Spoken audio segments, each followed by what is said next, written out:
So my name's Colin Winter and I'm a direct descendant of Dan Winter. And I was born and reared in this house and has lived in it up to 1988. The house was lived in by my family. So after 1988 the house got into sort of bad repair and delay for several years, and then started to renovate it all again and got it all back into shape again.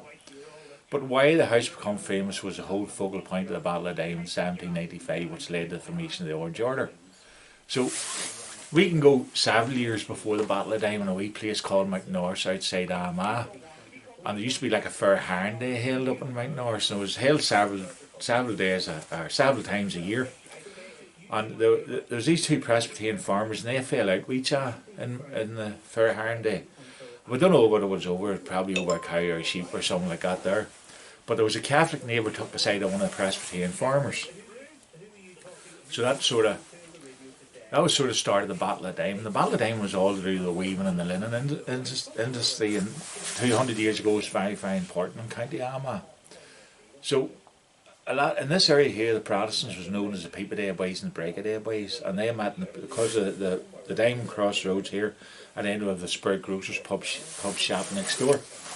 So and then in the Lake of Dungan you had the Orange Boys, the Lake of Portadown you had the Bluestone Boys, you had all these different wee groups running about, so you had different wee factions.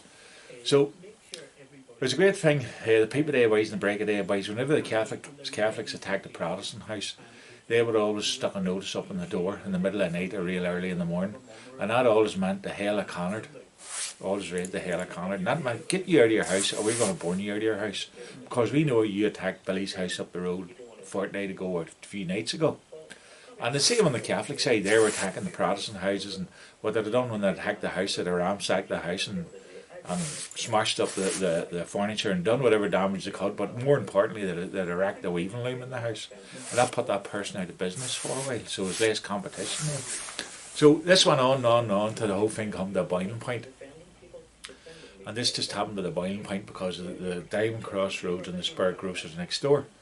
So all this talk was among each other. Now there's no telephones in the hand over 200 years ago, but it was all talk and word of mouth that this big fight was going to take place down in Dan Winter's cottage. So 2 or 3 days before the battle took place, a lot of strangers started to come from outside the area. And on the Catholic side, a lot of them come from Ballygawley and South Armagh.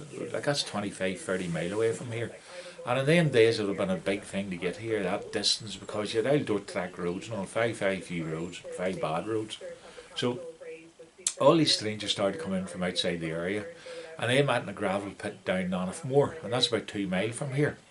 So the Protestants, they seen all these strangers coming in more and more and more, and they got a wee bit alarmed about the whole thing. And they had these scouts out watching all these strangers coming in. So the more Catholics come into the area, the more Protestants come into the area, and it just got bigger and bigger. Originally it was only meant to be like a dozen or 2 dozen local people having a bit of a fight and a bit of a barney, you know, and that was it all over. But it ended up there was almost 1,000 people involved in the Battle of Diamond. So the evening before the battle took place, all the Catholics moved from the gravel pit in Nonif Moor up onto Foggart's Hill, and that's Foggart's Hill directly in front of us there, and in behind us is the Diamond Hill, and it's just down like a wee hollow here. It's like, you know, it's you have the 2 highest points at the end in the middle of the house, just sitting in like a wee valley. So when you're reading the history, it talks about Dan and his 2 sons is going to stand and attack their house, and nobody's going to put him out of his house. Dan had 3 sons and 1 daughter, but it just always talks about Dan and the 2 sons staying in the house to protect his hearth and home. So the evening before the fight took place is this sort of a standoff between the both sides, and the local ministers and the local priests got involved in it because there's that many people ended up in the battle, and they met in a house called Atkinson's at Crow Hill, about a mile from here, big Victorian house, and they waffled on pretty late into the evening, and till eventually somebody come up with this idea, we'll put a bounty up here.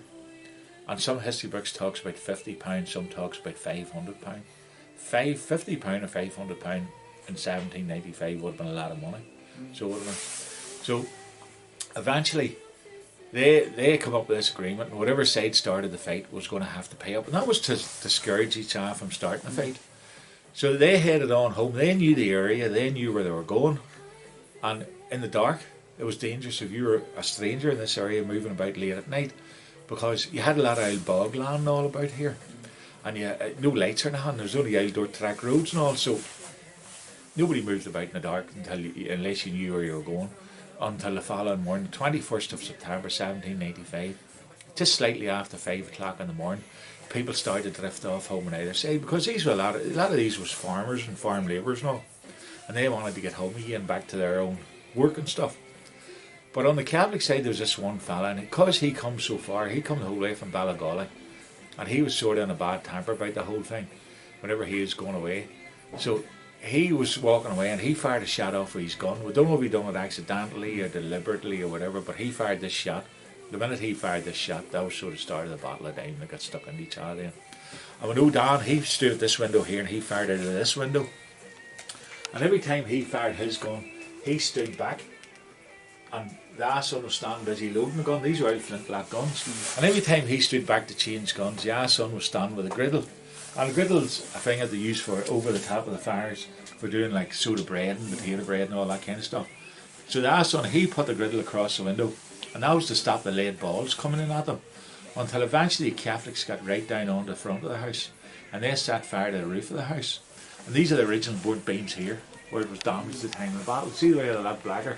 We got them carbon dated years and years ago. There was actually an historian by the name of Fraser New, an orange historian, and he got them carbon dated down in Queen's University, I think it was, and they could bring it back to 1795, the board beams of it.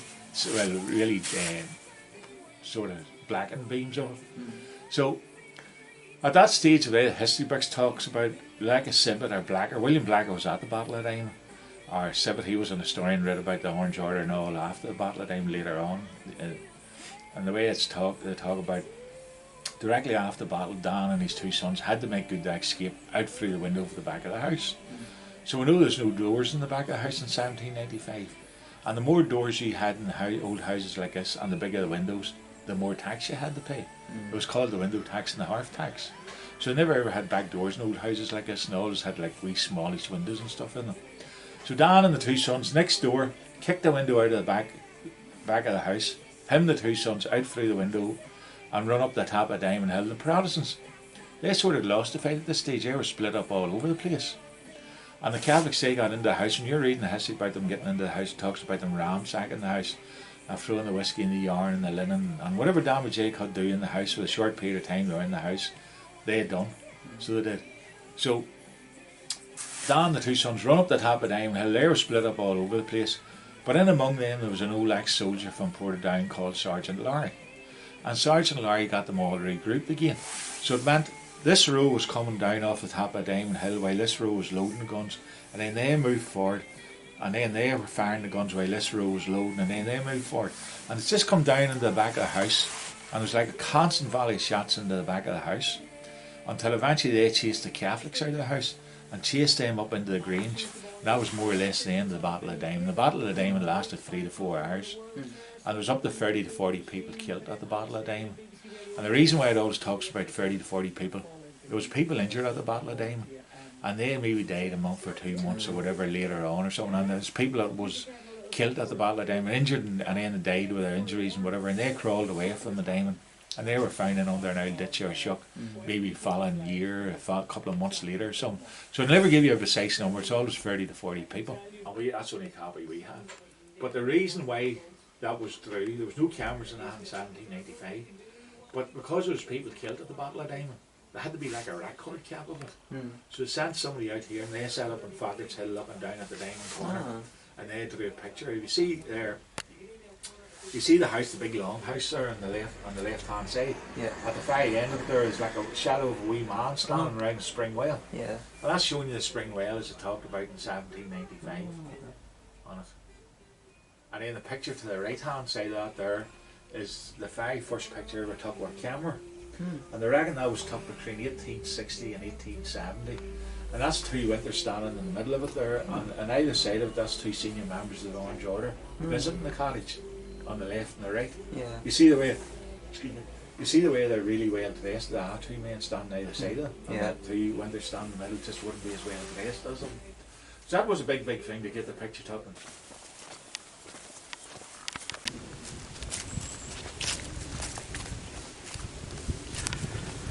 So where is he buried? In there. Right here. Oh, Margaret Winter. James Winter.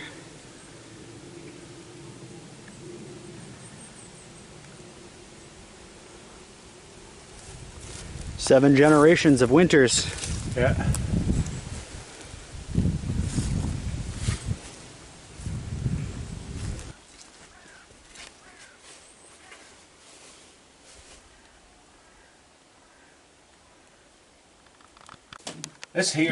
This part of the cottage is known as the weaver's shop, and this is still the original loom here. It's over 300 years old. And when you're reading the history about the cottage, it always talks about Dan and Gable Dan. And Gable Dan was one of Dan's sons, and he was the weaver. And he lived at this end here because the Gable was out on the road, so they give him the nickname of Gable Dan. But why the linen industry really come about was from 1690, the Battle of the Boyne. Whenever King William was over here, he seen how poor the people was. And whenever he went back to Holland, he sent over some of his looms and some of the weavers to teach the people how to do it better. There was always weaving and all, but it wasn't on the, it was very primitive of it. But then it just got better and better.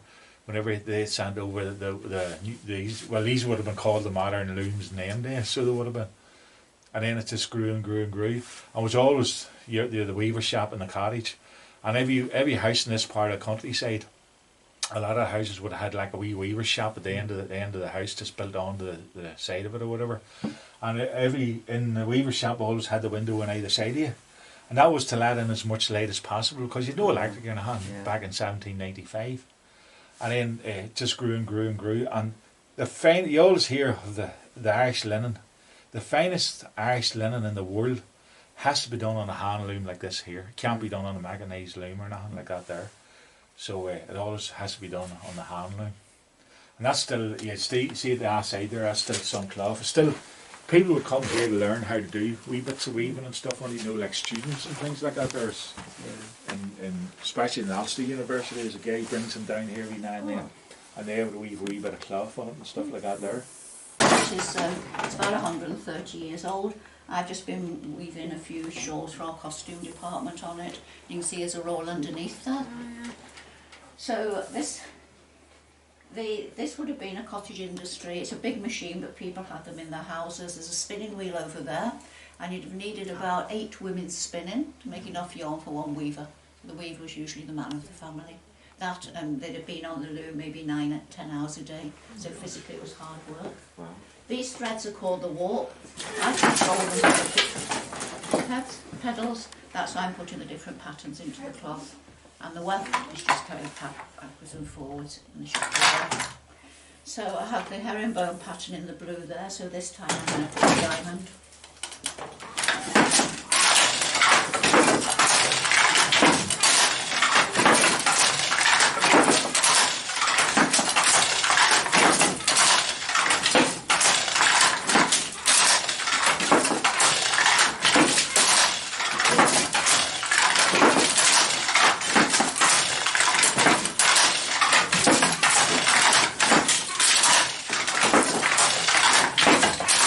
This big brick, that there come out of Blackers Mill and Ported Down originally, and that's sort of like your index, and that's just showing all the different types of cloth. Well, you could have went into Blackers Mill and ordered, and then they'd have weaved it up, and that would have doing your suits and making your clothes and all that kind of stuff. What year is this book from? That book is actually is a 1971 on. There's 1970 on it.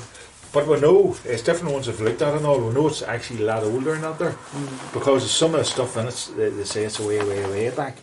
The different types of weaving. So the back wall of the house is a mud wall, and every room you walk into you'll see a wee square pane of glass. And that's showing you the mud walls as you walk through the house. So the back, because they were coming down, firing the shots into the back, specifically around the windows, they were firing the shots in through the windows to chase the Catholics out of it. We have metal detectors there next door, and you can go around the windows with the metal detectors and still find the lead balls still sunk into the back of the mud wall. And then in between each window you'll only hit the odd lead ball, because they were concentrating on firing at the windows. So, and basically what they done after the Battle of Diamond, instead of pulling them out of the mud and doing more damage, they just whitewashed over the top of them. That's how they got surviving there. So it was. But the key thing to the whole of the Battle of Diamond, chase the Catholics out of their greens, the battle was over. But the key thing to the whole of the Battle of Diamond Across the road there used to be a wee orchard, and in the corner of that orchard there was a spring well. And whenever you're reading a history about the Battle of Diamond, they'll always talk, no matter what history book you ever left, every single history book will tell you the same story. The victors formed a circle around the spring well with the blackened faces and vowed to start this organisation known as the Orange Order. This, what do we call this new society? We're going to call it the Orange Order because you had the Orange Boys. And you had with the Orange Order with the side sashes and the collarets and stuff. That all come from 1690, the Battle of the Boyne. That's where the Orange Sash idea come from. So, formed this circle. Well, vowed to start this organisation. We'll call it the Orange Order. And that was really where the first Orange Man was made. Was around that spring well that morning, 1785. And later on that night, someone went to Sloane's house in Loughgall. And the reason they went to Sloane's house in Loughgall, and only some of them went. Some of them stayed here to protect the cottage. But the reason I went to Sloane's house in Loughgall, Sloane's house or Sloane's Inn, whatever you want to call it, it was an inn, it was a pub. Sloane was an ex-school teacher, and he could read and write in them days. So he drew up the 5 first warrants. So if you wanted to be a part of this new organisation, you had to join this new organisation called the Orange Order, and you'd get a warrant, and you start up a group in your area, and really it started off as a militia to protect each other's area and stuff like that. There's a way of bringing all these different wee groups into one organisation, having better control of the whole thing. And that's how the whole thing come about. And then it's just built and built and built after that there. It's wild it would survive as long as it has. I know. Well, it was always kept in different old houses through the years, up in the loft and stuff. Do these rifles have any stories, or are these just... No, they're not. But that one there, up there, has. That was found in the thatch. The time they were refitching the house in 1999, and that was originally a flintlock gun, and then it was adapted over to a cap gun, and that's what they done them days. It just kept changing the gun slightly as they got more more modern and stuff. But we always knew that gun was there, hid in the thatch, but nobody knew where it was. But always just my father was talking about this gun being hid in the thatch, but nobody was really sure. Yeah. And it was just wrapped up in old bags and stuff like that there, and sort of kept that road.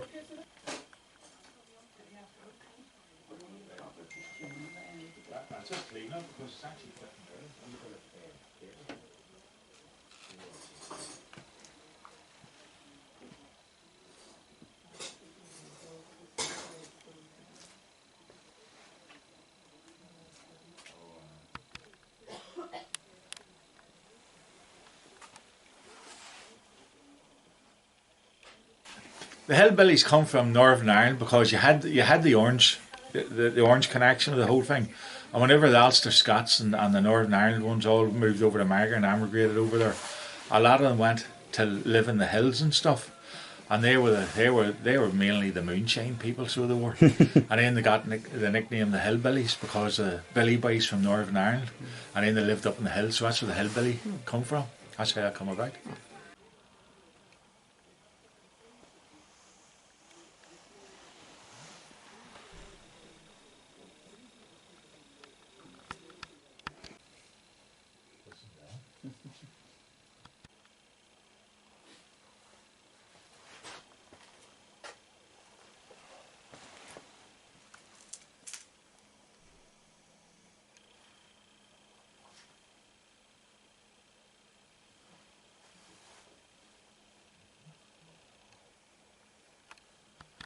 (1641) was the rebellion, and locally within Loughgall here, from our research, a lot of the local Protestants, mainly women and children, were herded into the church, which I know you're going to see after you've been here, and the church was locked and chained and the building set on fire. From our research, we reckon maybe about 120 people perished in the church on that occasion. The men from the village were marched to Portadown, and they were drowned in the River Bann, which flows through Portadown.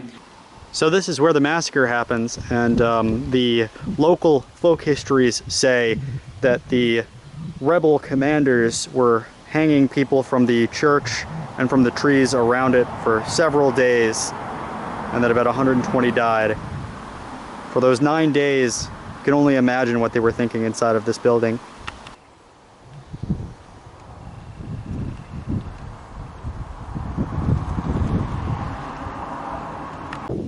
You can see old barons, the second baronet, the third baronet, the Berners, right here in Loughgall, County Armagh. And this is sacred to the memory of Dr. Walter Cope, who was the Lord Bishop of, I can't make this out very well, but he was very active in the Orange Order, very important to the organization.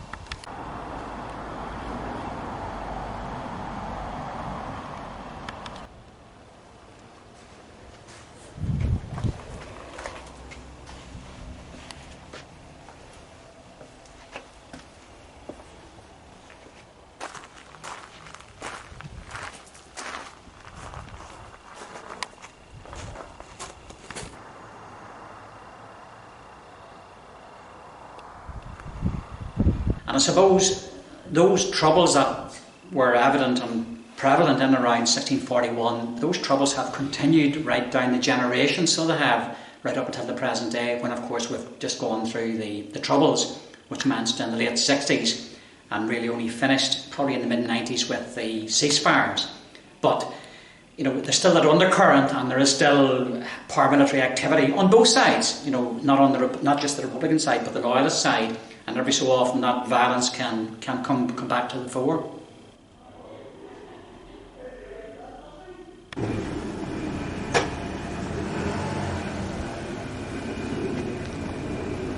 Live in Loughgall, so I mean I haven't been exposed to that. I mean I know there were murders locally, so there were, but nearly everywhere in Northern Ireland there were murders during the height of the Troubles on both sides. On both sides. Would you say that most of the rift is sort of healed, or?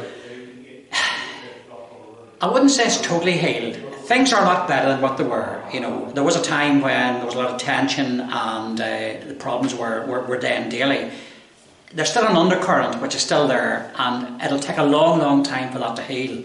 But thankfully, things have improved greatly and are not as bad as they would have been. I mean, I can remember you had to check. You looked under your car in the mornings to make sure there wasn't a booby trap device. Thankfully, touch wood, those days are gone. And I wanted to point out that the modern UVF organization that had more of a role to play during the Troubles based much of its symbolism and its history off of the original UVF. You can see an old banner here, but as you can see, it was in 1912 that the Loyal Orange Lodge 53 of Derry Corrie began to drill together because they were worried about home rule in Ireland, because there were discussions about that. And they essentially formed a protective militia, calling itself the Ulster Volunteer Force. My name is Roger Gardner. I'm speaking to you here in Sloane's house in Loughgall, which is where the first warrants were signed.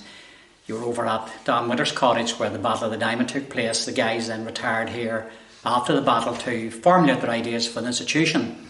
And the institution was formed in the parlour here, and that's what we have nowadays. I'm County Grand Secretary for County Armagh. County Armagh is the birthplace, obviously, of Orangeism. Very, very proud of our institution here in County Armagh. We have 150 lodges, County Armagh, 11 districts, and we go around the various towns and villages for our 12th demonstration each year. As County Grand Secretary, I'm probably involved in the running of the institution locally within County Armagh. And there probably wouldn't be a day that I don't have something that arises that has to be dealt with in relation to Orangeism. Plus, of course, I'm involved here with Sloane's House. My lodge, my private lodge, is in Loughgall District, Derry Corrie, Purple Guards, LOL 52. And I'm also involved with the Royal Black Institution, which is the senior order. And I belong to it over in Market Hill. The institution, it's very strong in County Armagh. It's deep grained into the community, so it is. The halls are used extensively. There would have been a time when the halls probably only were used one night in the week for lodge meetings. There's lots of community groups now based on the halls, computer classes, keep fit classes, all those sorts of things, which means that the halls are now well utilised. And in fact, at the time, the halls probably were, well, kitchen facilities were very poor, toilet facilities very poor, but thankfully over this past 20 years they have improved, and we now have very, very good halls that are used extensively by the local community. And that's what the Orange Institution always was, a community-based organisation, and that's what it is now.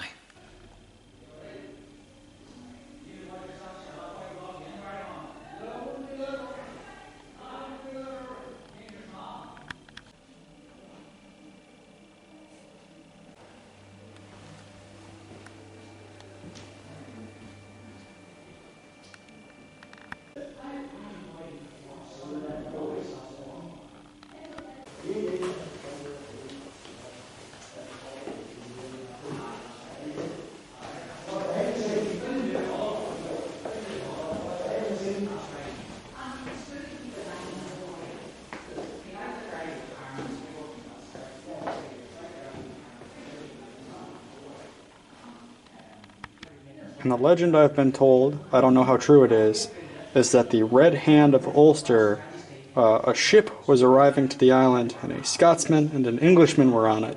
And they said whoever touches the soil first claims the island.